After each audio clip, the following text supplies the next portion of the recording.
সম্মানিত উপস্থিতি, সম্মানিত দেশবাসী, আমরা বিগত কয়েকদিন থেকে লক্ষ্য করে আসছি কুয়েট থেকে তেজগাঁও কলেজ থেকে ঢাকা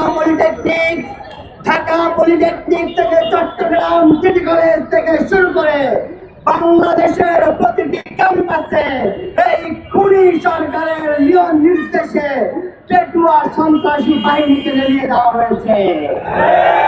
আমরা দৃঢ়তার সাথে ঘোষণা করতে চাই, বাংলাদেশ ইসলামী ছাত্র শিবির শুধুমাত্র মার খাওয়ার জন্য এদেশে জন্মায় নাই। আমরা বিগত সময়ে নিজেকে ফেরাউনের উত্তরসূরি দাবি করা স্বৈরাচার শেখ হাসিনাকে দেশ থেকে তাড়িয়েছি।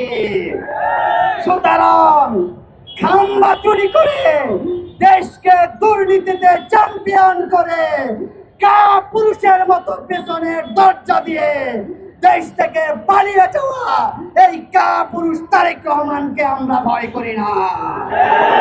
আমরা তাদেরকে স্মরণ করিয়ে দিতে চাই, বাংলাদেশ ইসলামী ছাত্র শিবিরকে আপনারা দুর্বল মনে করবেন না।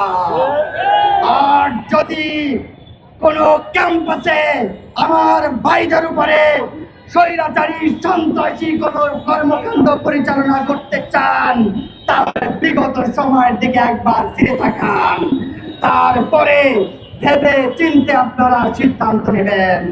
সারা দেশের শিক্ষার্থী সমাজকে এই সন্ত্রাসী কর্মকাণ্ড এবং সরকারের হত্যাকাণ্ডের বিপক্ষে দৃঢ়তার সাথে অবস্থান নেওয়ার উদাত্ত আহ্বান জানিয়ে আমি আমার বক্তব্য এখানে শেষ